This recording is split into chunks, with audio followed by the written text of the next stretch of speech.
Hello my dear KCET champions, how are you all? I hope you all are doing amazing. This is your Ekta ma'am here. So my dear students, as you are well aware that the KCET ABHYAS Test Series for the KCET 2026, it is available for you to purchase, right? And for some of the students who are a little, doubtous about a little, they don't know if they should buy it or not. So for them, this is one of the part test. There are 4 tests. If you go onto the Diksha Vedantu app or on the Diksha Vedantu website, you'll find the 4 free tests there, right? 4 free part tests. Okay, they're not complete tests, they are free part tests. Okay, so this is one of the part tests for chemistry. In this video, we will be going to solve all the questions and going to give you an idea and how questions are there, and here we are taking 5 chapters. We are taking solution, chemical kinetics, electrochemistry, DNF block, and coordination compounds. These are high weightage topics, right? From these 50%, not 50%, majority of questions will come, right? Few other topics are also there, right? Now, this is a part test, so we'll try to solve all the questions, okay? As you can see, if you attempt the test, okay, it's firstly it's given in real KCET format only. There will be a timeline, there will be a time going on, right? You will be attempting on your phone or on your desktop, wherever you are accessing it, right? And the 4 tests are free, 4 part test, that is, they are free, okay? So when you download the PDF after attempting the test, you want to check the PDF, right? So this is the PDF you will get, and all the questions are there along with the hints and answers. Okay, so let's start with the first question. Which of the following statement is incorrect? So here 4 statements are given. We know mass of the gas dissolved is directly proportional to pressure. Yes, that is right. What is it? That is Henry's law, right? This is Henry's law. Okay, let me just change the color. This is Henry's law.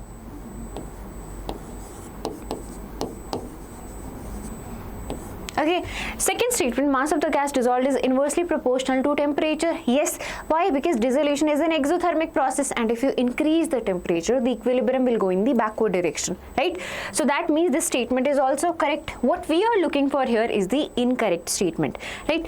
And soda water bottle contains oxygen gas dissolved under pressure. No, a soda water bottle contains carbon dioxide gas, not oxygen gas. So that means the incorrect statement is this. And this one is a fact. Permanent gases are less soluble than temporary gases. Why? Because permanent gases are less they are not liquefiable at all. You cannot liquefy permanent gases, okay? While temporary gases, they are easily liquefiable, right? So if you cannot liquefy them, then obviously they are not soluble either, okay? So the correct answer is option C, and it's already given here. That's how you get the solutions right alongside the test, okay? So after attempting the test, if you have any doubt, you will get this PDF there, okay? You'll get this attachment with all the questions and the answer itself, okay? Okay, moving on to the next question. Okay, hold on a second. I messed it up. Okay, no worries. Let's just zoom a little bit. Moving on to the next question. Okay, a solution of A and B with mole fraction is given. Okay, we are given the mole fraction as well as the vapor pressure already given. Okay, this is the observed vapor pressure. 125 is the observed vapor pressure, and pure vapor pressure is 100 and 150. We know what? Raoult's law, right? This is Raoult's law. From Raoult's law, we know the total pressure.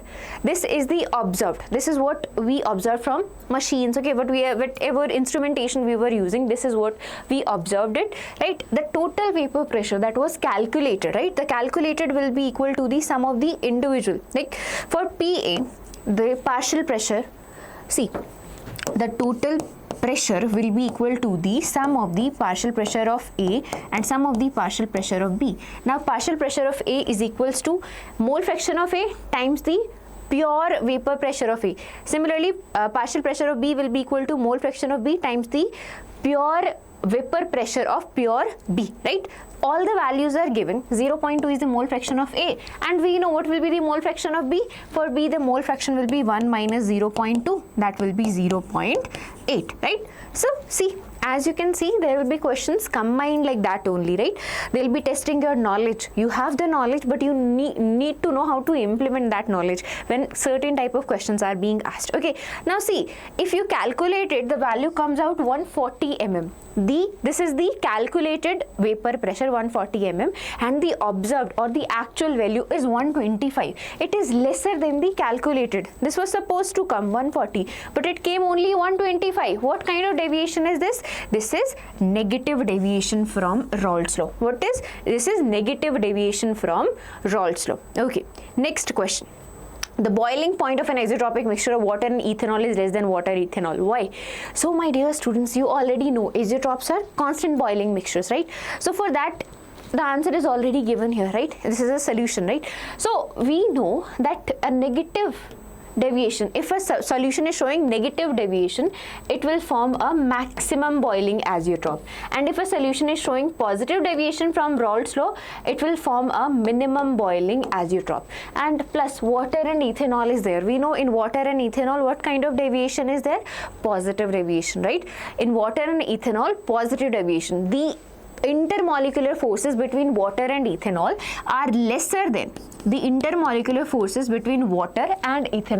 are lesser than water and ethanol molecules, right? So this is the one you general statement. If you don't remember it, you know this example for water and ethanol. What is happening here? They show positive deviation. So the correct answer will be B, which is positive deviation from Raoult's law. See, the questions are at the level of KCET, right? They are exactly the level that the question comes in KCET, as they are prepared by experts who have been working with KCET students for 25 years. Okay, these questions were prepared by them. Okay, next question. Should I give you one question as homework? Let's do this one, and the next one I'll give you as homework. Okay, now this question, the vapor pressure of benzene is given. Okay, this is the pure benzene vapor pressure, and if you add a non-volatile electrolyte, how much is added? 2.175 gram to 39 gram of benzene. The vapor pressure is given here. Okay, what is happening here when you add a non-volatile electrolyte to a solution, to benzene, right? What is happening here? Relative lowering of vapor pressure happen. Relative lowering of vapor pressure. And how you calculate that? P naught, which is the vapor pressure of pure solution, pure compound benzene in this case, minus PS, which is the vapor pressure of solution, divided by P naught, which will be equal to the mole fraction of the solute or the component that we added. Clear? And how do you calculate it?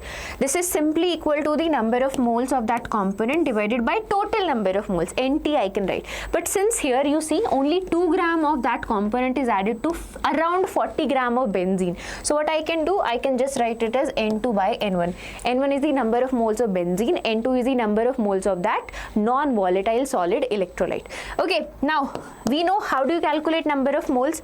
Number of moles is equals to weight, the given mass upon molecular weight, right? We need to find the molecular weight of the substance. We do not know that. So M1 is our determinable quantity, the quantity that we want to determine, right?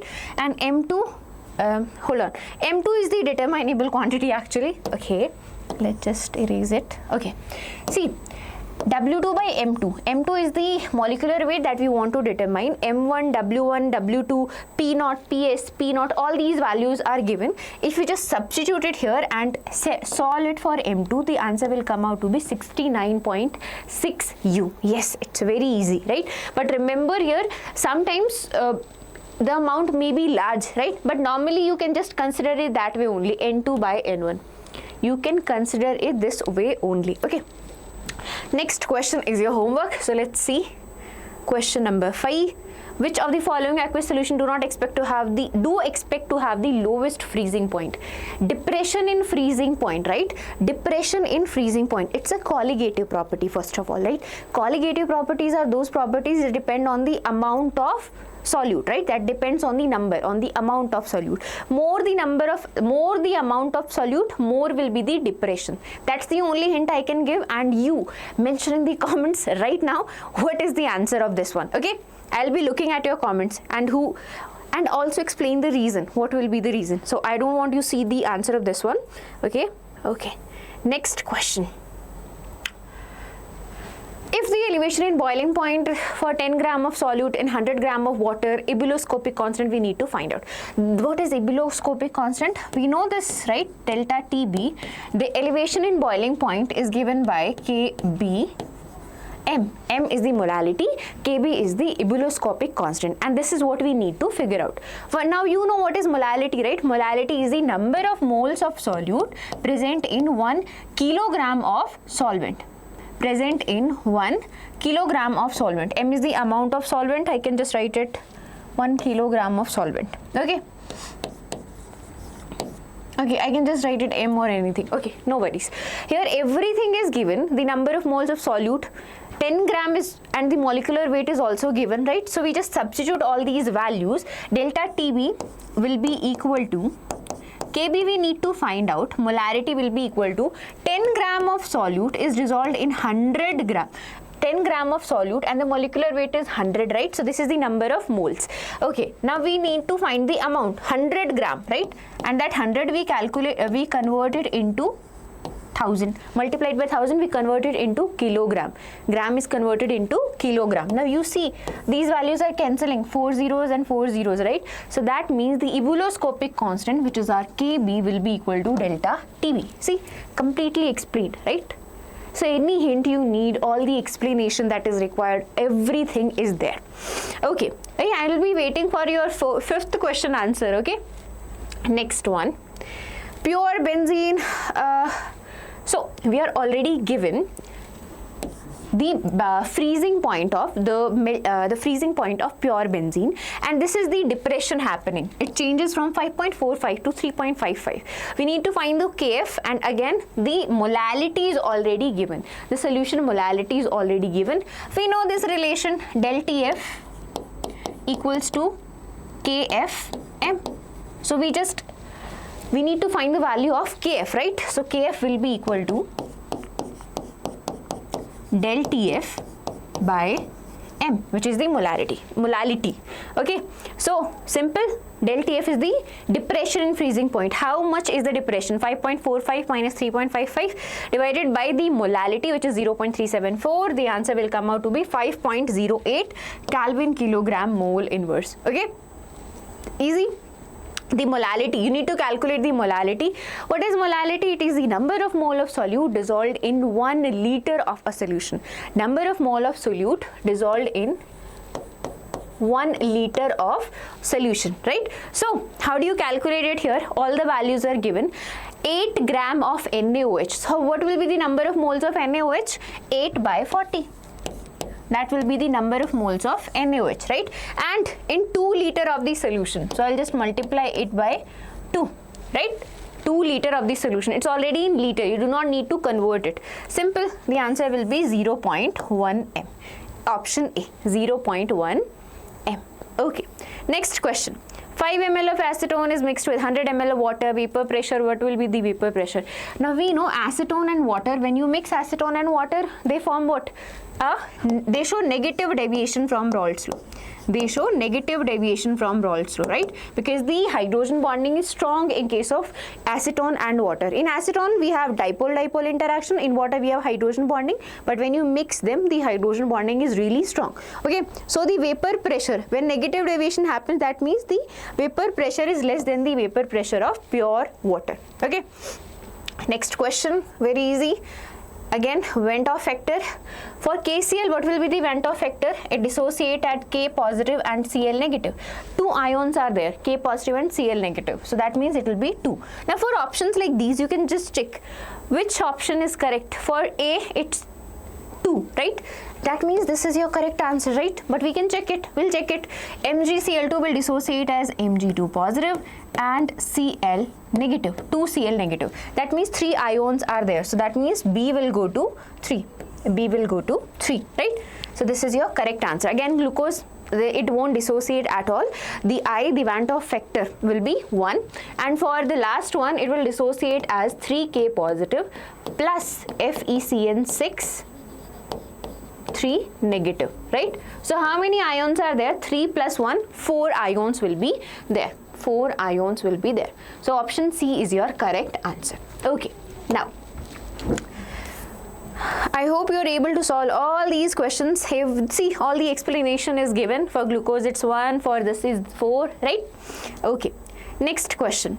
My dear students, that's the thing. You need to know all the, you can't just keep reading and not solve any questions, because see how the knowledge is being applied there, how the dissociation of KCl happens, that knowledge is used there, right? So all the things are interconnected only if you solve the questions. Question solving is an integral part of your KCET preparation. You cannot ignore it, you cannot skip it, and you can't be sure that I'll solve it in the exam only. No, that won't happen. Even if you have revised it thousands of times, trust me, you need to solve the questions that are according to your KCET syllabus, okay? That are in accordance. Questions like these, which comes straight from your KCET PYQs, they are like a blueprint, right?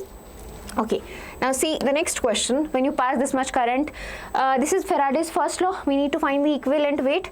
We know one thing, simple relation, right? What do we know? We know M equals to Z, and in this case I, which is current, and T. We need to find the equivalent weight. Now we know one more thing, that Z, this electrochemical equivalent, is equals to equivalent weight divided by Faraday, F 96500. So I just substitute this here, equivalent weight I T upon 96500. I C, I is current, right? In place of I, they have written C. Okay. Now you just need the E and you shift everything to the other side. Your answer will come out to be M times 96500 upon C times T. This will be your answer, which is option C. See? Easy, right? Faraday's first law, mass of any electrolyte, mass of a substance deposited during electrolysis is directly proportional to the amount of charge passed through the solution, right? Okay. During electrolysis of a concentrated aqueous solution of NaCl, gas produced as cathode. Simple. When you do electrolysis of NaCl, aqueous NaCl, you have two things, NaCl and H2O. So there will be H positive and OH negative, and there will be Na positive and Cl negative. Both will compete. So what will you do? What will we see at cathode? What happens at cathode? Reduction happens at cathode. At cathode, reduction happen. These all things should be clear in your head when you're solving these questions. Okay? At cathode, reduction happens. So in between Na positive and H positive, as we know, the discharge potential of H positive is lesser than Na positive. It will discharge preferentially. Okay, what will happen? We will get hydrogen. H positive, right? Reduction means gain of electrons. So what will be happening? H positive, 2H positive will be gaining 2 electrons, right? And we will be getting H2 gas. Why? Because the discharge potential is of H positive is lesser than Na positive. See, the correct answer will be D. Okay, next question. Faraday of this much Faraday of electricity is passed through a solution of copper sulfate, the number of gram equivalent copper deposited. We know when we pass 1 Faraday electricity, when we pass 1 Faraday current, 1 Faraday of electricity, 1 gram equivalent of any solute of any compound is deposited, right? And here we are talking about copper sulfate. Okay, if we pass 2.5 Faraday, how much? We will get 2.5 gram equivalent of copper sulfate, right? So that means C is your correct answer. Okay, next question, highest conductivity. For highest conductivity, firstly C, this won't have that, right? Why? Because it's a weak acid, it does not dissociate properly. For conductivity you need ions, right? More the number of ions, higher will be the conductivity. NaCl, KNO3, HCl or are strong electrolytes, they will dissociate completely, but there is one thing, the HCl, the H positive is the smallest ion. It is the smallest ion. It is smallest in size and thus have highest mobility, and thus will have greater conductance than Na positive and K positive. Okay, so HCl, 0.1 m HCl will have the highest conductivity. Okay, cell reaction is spontaneous when two conditions are there. Your delta E or E cell should be positive and delta G should be negative. Gibbs free energy should be negative and the cell potential, overall cell potential should be positive. Which condition is met here? This is reduction potential. This is not cell potential. This is just reduction cell potential. Okay. So the correct answer is option B. Delta G naught must always be negative. Naught means it is at standard condition. 298 Kelvin temperature, 1 m concentration. Okay. Next question. We are up to 16. See. Okay, the equivalent conductance at infinite dilution of a weak acid such as HF, how do you determine the equivalent conductance at infinite dilution? We use Kohlrausch law, right? We use Kohlrausch law. Now, according to Kohlrausch law, for HF, what ions are there? H positive and F negative, right? So we need to add these molar conductivities and equivalent conductivities in such a way that we get H positive and F negative. Firstly, see the options HCl, HBr, HI. There is no HF. How will you get the HF, right? Can be determined by measurement of Mary dilute? You cannot. For weak electrolyte, as we know the graph, right? For weak electrolyte, the equivalent conductance graph versus root C comes out like this. You cannot determine the equivalent conductance at infinite dilution because the graph will go infinitely. Okay. So what will we do? It can be best determined on dilution by NaF, NaCl, HCl. Yes, if we add the equivalent conductance at infinite dilution for NaF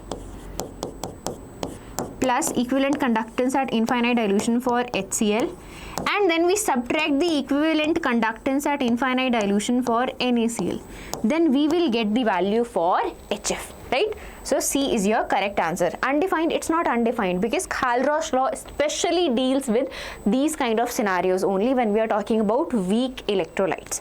Okay, next question.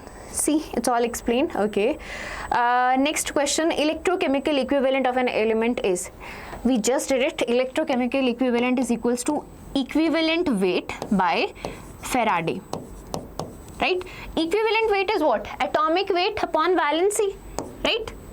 In solutions you have learned it, atomic weight upon valency times 96500. Which expression matches that? Answer C. Clear? Very easy, very simple, right? Okay. Now you see, my dear students, the level of questions, right? These questions are from, as I told you, electrochemistry, chemical kinetics, coordination compound, solutions is there, DNF block. Okay, you'll see the question from all types. Okay, now see the level, my dear students, what kind of questions are being asked in your KCET, and do not get scared. This is just beginning, right? If you solve it, if you practice every day, you are going to get a really good rank in your KCET. So don't worry. A certain quantity of electricity is passed through AgNO3 and copperic salt solution series.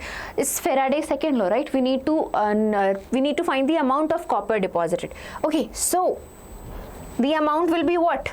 Weight of copper by weight of silver, right? Will be equal to equivalent weight of copper upon equivalent weight of silver. Weight of copper is 63.5 by 2. 1.08 is the amount deposited. 108. If we solve it for weight of copper deposited, it will come out to be 0.3177 gram. What we used? We used Faraday's second law. Faraday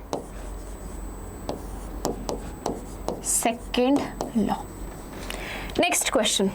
The resistance is given. Okay, the equivalent conductance we need to find. Firstly, you should be aware that equivalent conductance is equals to conductivity or specific conductance. This is conductivity or specific conductance, okay, times 1000 by normality. What is equivalent conductance? It is the conductance by the ions present in one normal of a solution, right? Conductivity of the ions present in one normal of a solution. See here, we know we need to find this quantity. We are given the normality, we are not given the conductivity. But we know one thing, that conductivity is equals to 1 by resistivity. And resistivity is what? R A by L. So I just substitute it here, 1 by R A by L. That's how I can write it, right? And this L by A, if I remember it correctly, this is cell constant.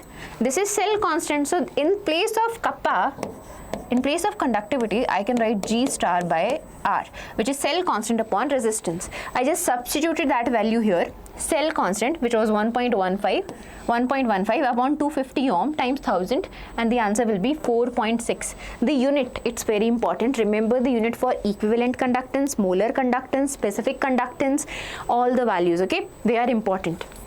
Next question. In general, you can write any reaction like this, right? That is correct way of representing ABCD as stoichiometric coefficient, and rate law can be given by this equation. So that means assertion is true. Now add a because before answering for your reason. Add a because before answering for your reason. The value of x is equals to a and y is equals to b. So we know one thing, that x and y are determined what? Experimentally.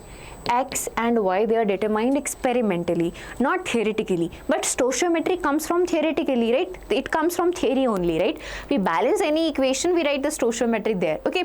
But X and Y, they are what? They are always determined experimentally, right? So that means, and they may or may not be equal to the stoichiometry. They may be equal to the stoichiometry, they may not be, because it's an experimental data, it may or may not. So that means the reason is false. So the correct answer is option C. Assertion is true, but the reason is false. Okay. Next question. A conductivity cell is given, okay, cell constant is given, molarity is given, again specific conductance is being asked. What is specific conductance? Kappa, right? And we just derived a relationship between kappa and cell constant and resistance. This is the relation. We just substituted the value and the answer came out to be 8.76 times 10 raised to the power minus 4. Remember the unit, kappa has the unit of Simon, centimeter inverse. This ohm inverse, centimeter inverse, and ohm inverse is also called Simon, right? So Simon centimeter inverse. Next question. In a cell reaction, this is the cell reaction. If we double the concentration of Cu2 positive, what will happen to E naught cell? E naught cell, it's a standard potential, right? E naught cathode minus E naught anode. It is E naught cathode minus E naught anode, right? It depends only on two things, on the material of the electrodes and the electrolyte solution, the electrolyte that we used, and on the material of the electrode. Except that it does not get bothered by these things, by concentration and all, so it will remain unchanged. Okay, two things are there: material of the electrode, or nature of the electrode you can say, and the electrolyte used. Okay, next question. How many coulombs of electricity for reduction of 1 mole? So for 1 mole, to reduce 1 mole of MnO4 negative to Mn2 positive, how many? You need 1 Faraday of electricity. One more thing, 1 Faraday is the charge or carried by 1 mole of electrons. 1 mole of electrons. So here if 1 mole of MnO4 negative is getting converted into Mn2 positive, then the electricity is 1 Faraday, right? And 1 Faraday has how many coulombs? 96500, 96,500 coulombs. Okay, so this is your correct answer. Hold on a second. Oh, we did some mistake. Okay. So, no, it won't be 1 Faraday. Okay.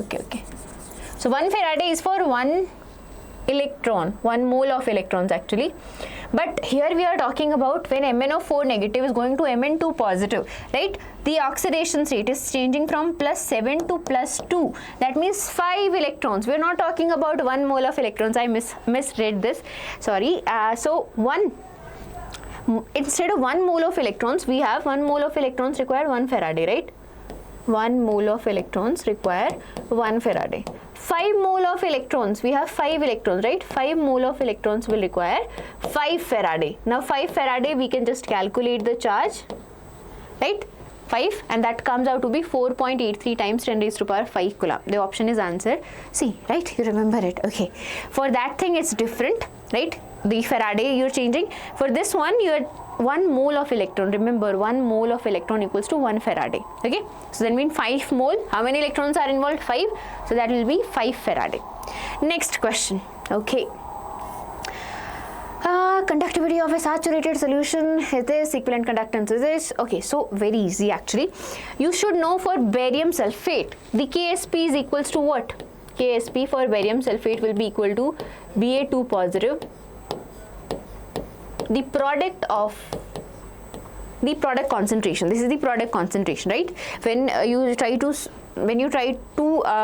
solubilize BaSO4, dissociate a Ba2 positive and SO4 2 negative, right?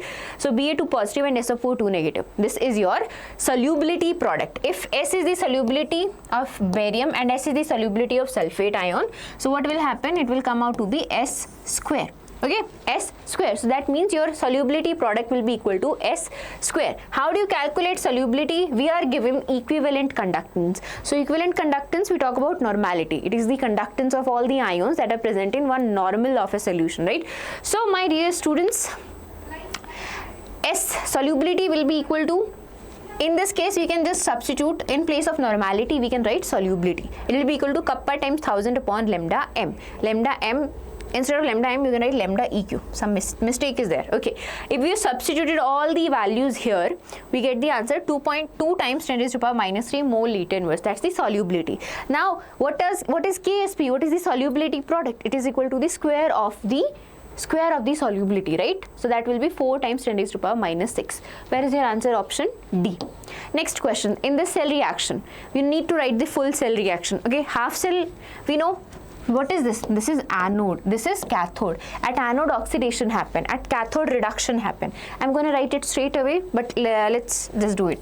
At anode what reaction is happening? Copper is getting converted into copper 2 positive and losing 2 electrons, oxidation.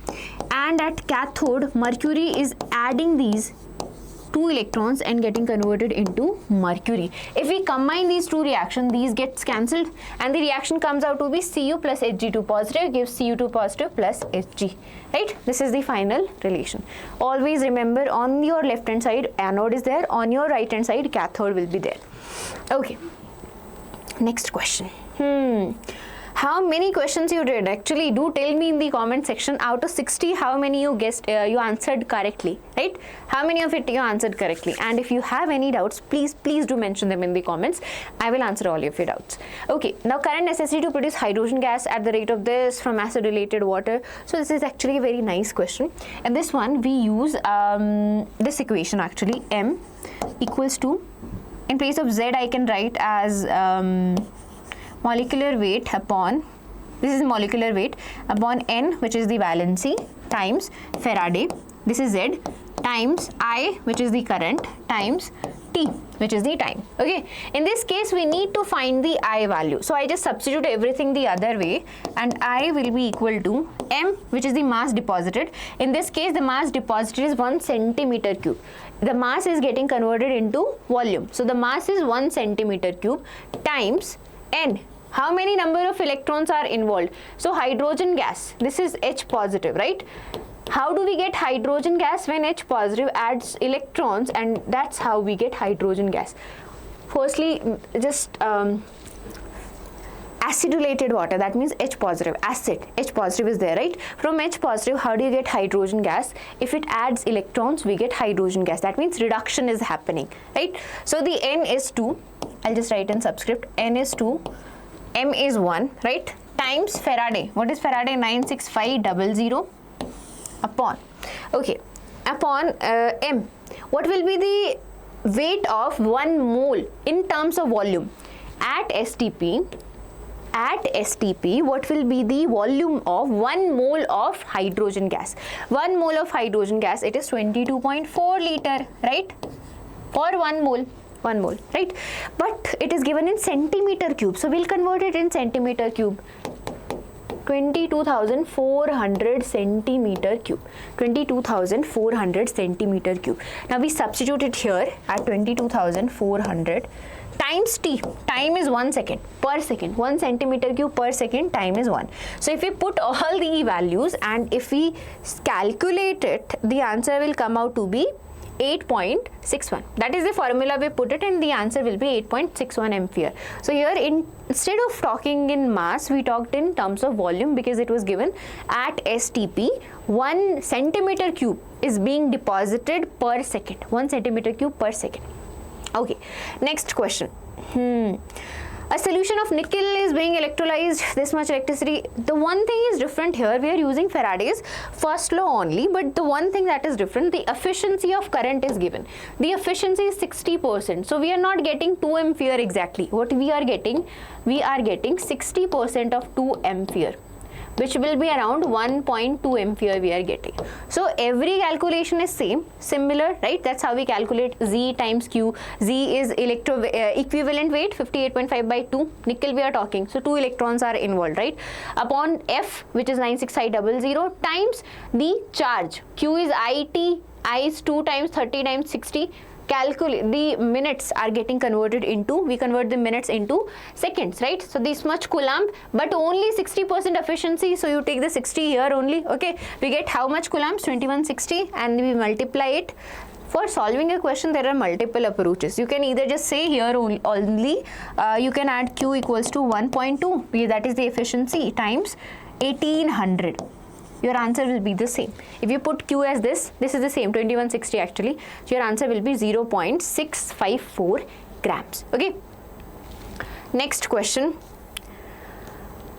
1 mole of monovalent ion. Monovalent means the valency is 1. What is the number of electrons? 1, right? And for 1 mole of electron, the charge is 1 Faraday. The charge is 1 Faraday. Correct? Okay, next question. During the electrolysis of aqueous solution of NaCl, at cathode, which gas was produced? Hydrogen. At anode we had Cl negative and OH negative. But as you know, Cl negative requires much lesser potential than OH negative. In case of OH negative, you need a higher amount of potential. That's why it does not get deposited on your cathode. What will be deposited on cathode? Cl negative. Cl negative, not exactly. Cl2 gas will be deposited. Okay. Remember it, at anode, if you have a concentrated aqueous solution of NaCl, at anode, what will be deposited? At anode, we will get chlorine gas, and at cathode we will get hydrogen gas. Okay, next question. The ionic conductivity of the cation and anion of the univalent ion is given molar conductivity of the salt. So molar conductivity will be equal to what? The sum of the ionic conductivities, sum of the ionic conductivity of the constituent ion. Of cation it was 140, for anion it was 80. If you just add them, that will be the molar conductivity for the univalent electrolyte. Okay, it is made up of 2 ions, cation and anion, both values are given, so you just add them. Okay, next question. Molar conductivity is given, we need to calculate the degree of ionization. It's actually a good question, because you know degree of dissociation or degree of ionization is equals to, we represent it by alpha, and it is equal to lambda C by lambda naught. Lambda C is the in this case we are talking molar conductivity. So molar conductivity at any concentration divided by molar conductivity at infinite dilution. This value is given, at any concentration value is given. The infinite one we have to calculate. How do we calculate it? All the values are given.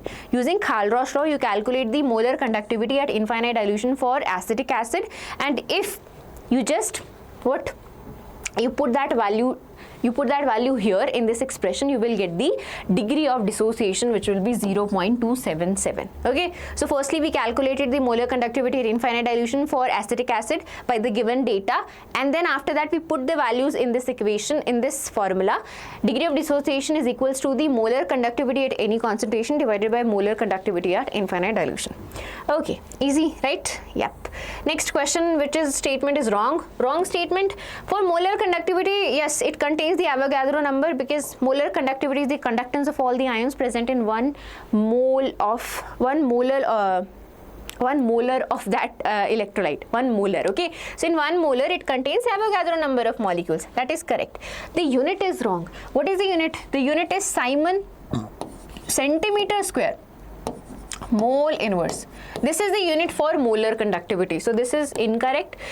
1 m NaCl is not equal to 1 m glucose. Why? Because when 1 m NaCl is dissolved, it dissociates as Na positive Cl negative. So instead of giving 1 ion, it is dissociating in 2 ions, right? While glucose, it will stay as intact as glucose only. So obviously the molar conductance, the conductivity value, the molar conductivity, the conductance won't be the same, because in one case you are getting 2 ions, in one case you are getting only 1 ion. The conductivity will not be the same, right? So the answer is D, both B and C. Next question, very easy. Molar conductance. What is the unit of molar conductance? The unit is Simon centimeter square mole inverse. For specific conductance, it is Simon centimeter inverse. Electrode potential volts. Cell constant is meter inverse. So your answer will be which option? Option A, I think, right? 3, 4, 3, 5, 2, 1.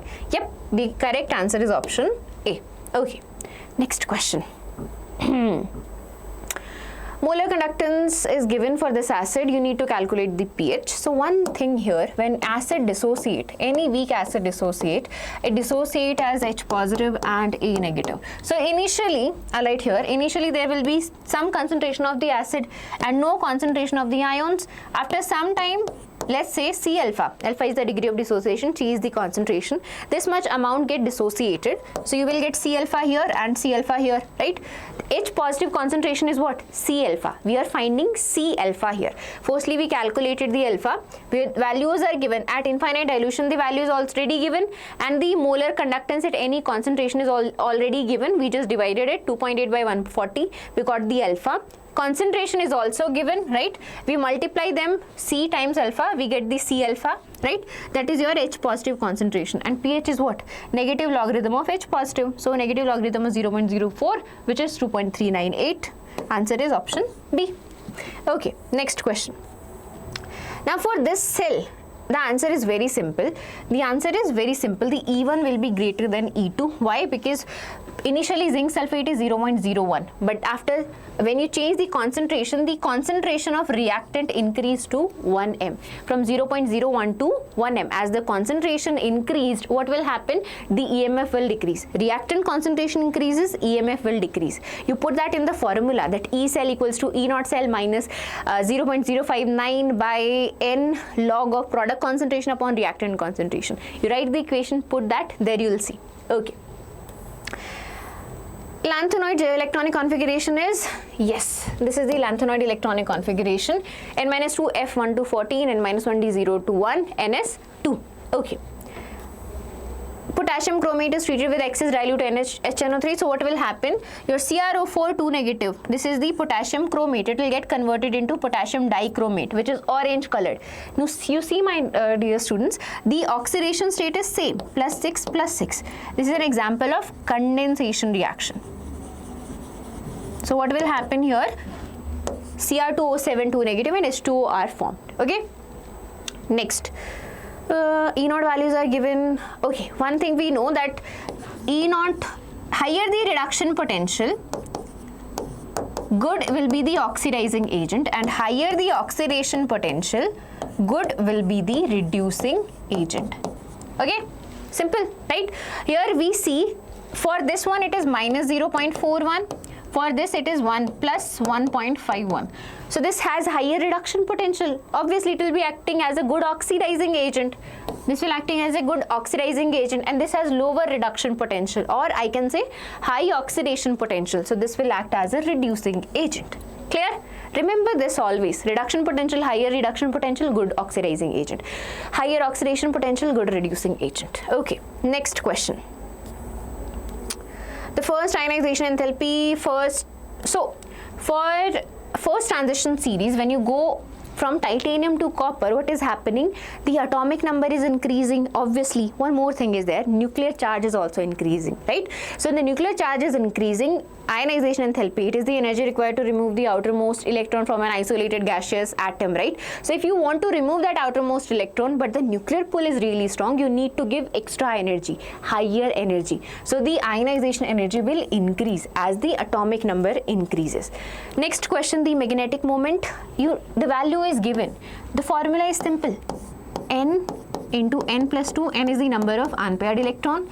So if you put the value 3, you will get the answer 3.87. If you put the value 3, n is the number of unpaired electrons. If you put it equals to 3, the answer will come out to be 3.87. So the correct answer is B. That's how you calculate the effective magnetic moment. 40 questions done so far. How is the Josh? How is it going for you all? Okay, which of the following does not show color change due to charge transfer transition? Due to charge transfer, CrO4 2 negative, filled, it actually has empty. It has D0. Yep. For all of these, they have D0. You check it, find their oxidation state, and you check the configuration. They all have empty d orbitals, right? The only color they are showing, that is because of charge transfer spectrum. Okay. So your correct answer is this one, because this have copper plus 2, 3d9, right? And in 3d9, there is a possibility of transition, like d to d transition. You can excite this electron to the higher d orbitals, okay? So this is the only one which is not showing color due to charge transfer. It is showing color due to d-d transition, Okay, it shows color due to d-d transition, okay. Iron 3 has which configuration? Iron 3. Iron is what? 3d, 6, 4s, 2. You remove 3 electrons. 2 from here, 1 from here. 3d, 5.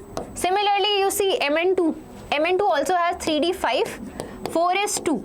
But if you remove in +2 oxidation state, these electrons will be removed. So it will be d5, 3d5, 3d5, same electronic configuration, right? Obviously there's argon, right? I'm not writing it correctly because I already know you know the answer. Okay, so the correct answer is option D. It is isoelectronic. Isoelectronic means having the same number of electrons. Okay, next question. When acidified solution of this is shaken with aqueous FeSO4, what will happen? Cr2O7 negative will get converted into Cr3 positive and Cr3 positive, and iron will get converted into iron 2 positive is getting converted into iron 2 positive. Yes, 3 positive is getting converted into iron. Yes, the correct answer will be option A. Hold on a second. Yes, the reduction. So here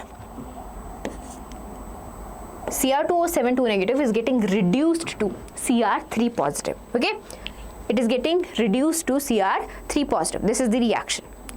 It is gaining, adding these 6 electrons and getting converted into Cr3 positive. Next question, cuprous ion and cupric ion. So very simple. Cuprous ion is Cu positive.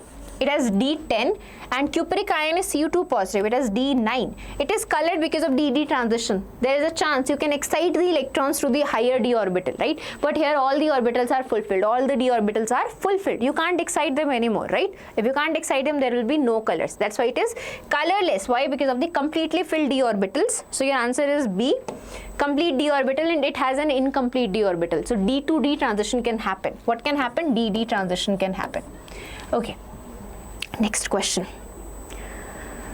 Assertion says in lanthanoids the decrease in atomic radii is less than that of ionic radii of Ln3 positive. Effective nuclear charge is more than in ions than in atoms. Yes, the atomic radii is less than this one. Why? Because you know we are talking about ion here. What we are talking about? We are talking about an ion here, which is ion cation here. Okay, so as we know, cations are much smaller in size. Cations are much smaller in size than their respective parent ion. Why? Because obviously positive charge is more, nuclear charge high, strong nuclear pull, the size will be small. Okay, so here yes, the effective nuclear charge is more than in ions than in atom. The effective nuclear charge, that is the nuclear pull, is strong. That's why the size decreases. So correct answer is option A. Okay, next question. Name of this complex. Very easy. How many we have? We have 3 ligands here. Chloride, ethylene diamine,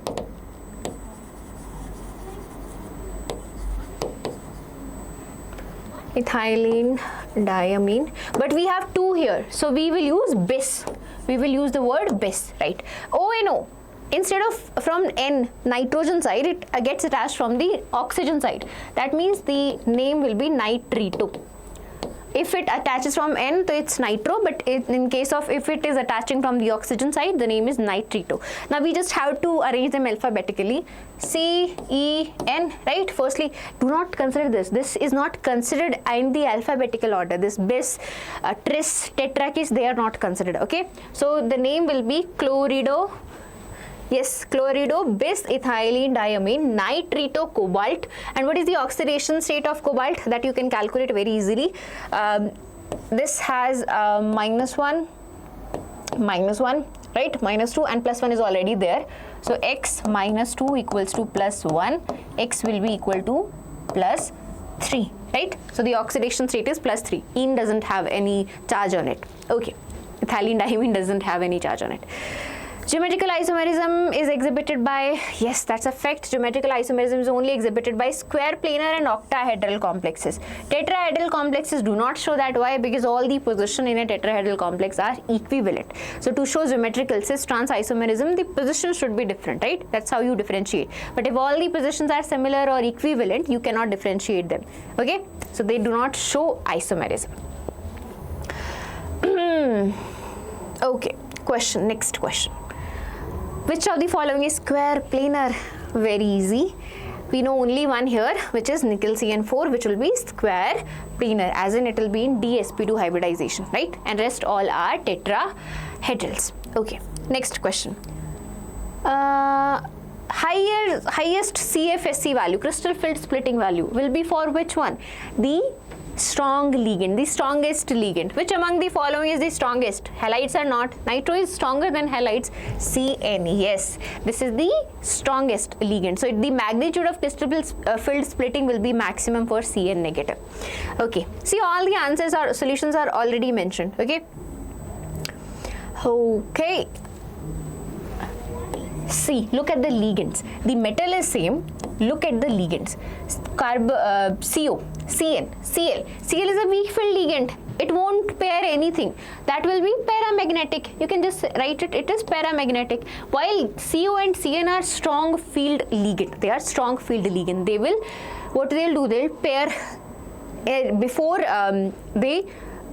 they will pair the electrons, right? After pairing the electrons, the species will become diamagnetic. Okay, simple logic you will have to apply. Okay, no need to go into too much detail, but sometimes what you do, actually you write the configuration. That's the correct way to do it. You write the configuration for it, but now we don't have that much time when we are solving in KCET, right? Or maybe you increase your speed.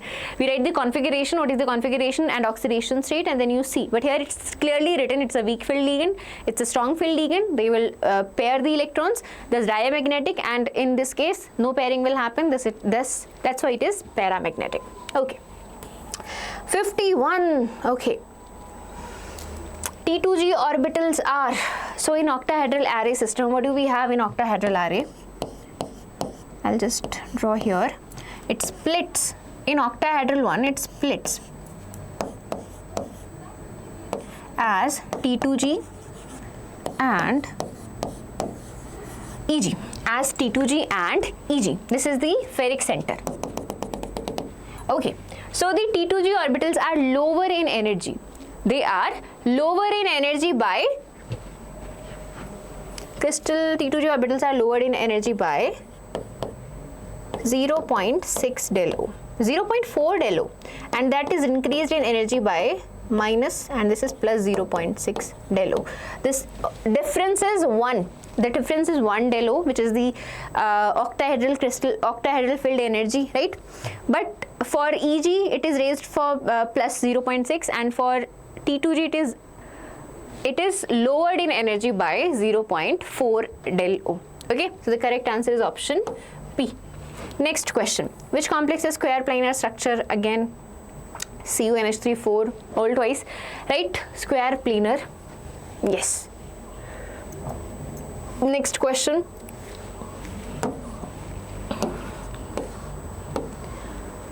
Effective atomic number is given. You need to find the effective atomic number, which will be equal to Z atomic number minus the oxidation state plus 2 times coordination number. This is the formula. Z is the atomic number of chromium in this case, which is 24, minus the oxidation state. The oxidation state is minus 3. The oxidation state is plus 3, and coordination number is 6. 6 NH3 are there. So that's how you calculate. The value is 33. Remember this formula. Z atomic number minus the oxidation state plus 2 times the coordination number. Next question. The number of ions produced from one molecule. When you dissolve this in aqueous solution, what will happen? You will get 3 Cl negatives, right? And this will come at Pt NH3 5 Cl 3 positive, right? 3 positive. So how many ions? 3 plus 1. 4 ions will be there. How many? 4 ions will be there. Okay. Next question. What kind of isomerism? What is this called? This is called ionization isomerism, right? They are within the ionization sphere, they are exchanging. Okay, here ambidentate ligands, right? Ambidentate ligands shows linkage isomerism. We already found our answer, I feel 3. For option A, the answer is 3, right? And for option B, the answer is 4, right? We know the 2, 1, the rest 2 we don't have to check. But let's cross check here also. This is what? This is hydrate isomerism. The number of water molecules differ, right? And here it is coordinate isomerism. It is coordination isomerism, right? So that means the correct answer is option D. Ziegler-Natta catalyst. Yes, Ziegler-Natta catalyst. Very important catalyst, right? It is used for preparing polythene, right? It is a solution of titanium chloride plus trialkyl aluminum. Yes, titanium chloride plus trialkyl aluminum. Okay, yes. Okay, next question. Incorrect about Werner theory. There are two types of valencies in Werner theory, primary valency and secondary valency. Primary valency tells us about the oxidation state, and secondary valency is similar to the coordination number, right? These two statements are correct because these are the postulates of Werner theory. Correct. We are looking for the incorrect statement. Satisfied by negative ions. No, they can be satisfied by negative ions as well as neutral ions also. They can be satisfied by neutral ions as well as the negative ions. So that is our incorrect statement. Are directional? Yes. Secondary valencies are directional because they are telling about the coordination number, right? They're talking about coordination number. While the primary valencies are just oxidation states. They are non-directional. Okay. Next question. Ligands are what? Anions, cations, molecules. So ligands, there are two. Actually, ligands can be cations, can be anions, and can be neutral also, right? So they can be positive, negative, or neutral. Okay, so we can't generalize. We can't like this, right? Like this. They are only anions. They are only cations. They are actually ions or molecules that are linked by coordinate bonds to a central metal atom. That's why they are called ligands. So they can be neutral. They can be negatively charged, and they can be positively charged also. Yes, even in positive charge, you will find some examples. Some rare examples are there. Okay. An ambidentate ligand is one. Ambidentate ligand. This is an ambidentate ligand. SCN negative. NCS negative. It can either attach from sulfur side, from nitrogen side.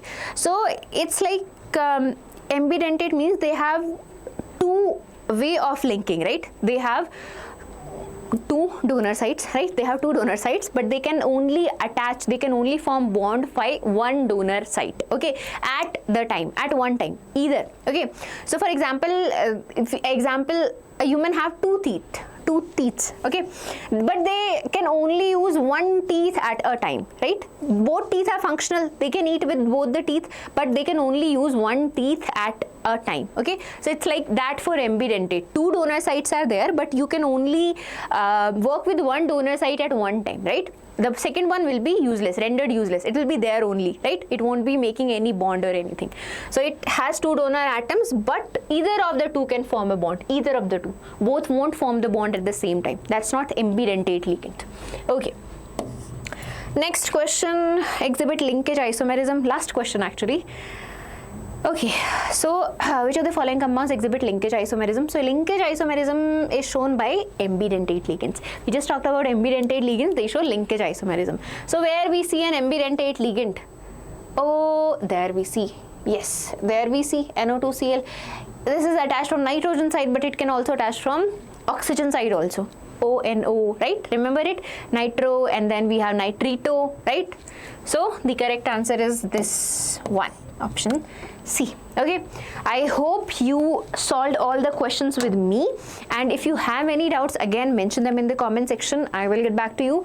And one more thing, my dear students, practice questions as much as you can, because this, I know that that's not the learning time, but if you are starting now, start from the questions first, because questions will help you learn so much more than your syllabus, right? Revision is important, obviously do not skip it, but practice questions, that's the only thing. And for practicing question, again, ABHYAS KCET Test Series is there. It has 35 mock tests, all the previous year question paper, previous year chapter wise questions for the last 10 years, right? For all the chapters. Okay. So go check it out, and it's available at 999,999. That's very cheap actually, considering how necessary it is for you now, right? KCET is in April, coming so soon, right? Don't worry, you got this. Any other doubt you have, please mention them in the comments, and take care. Bye bye. See you in the next one.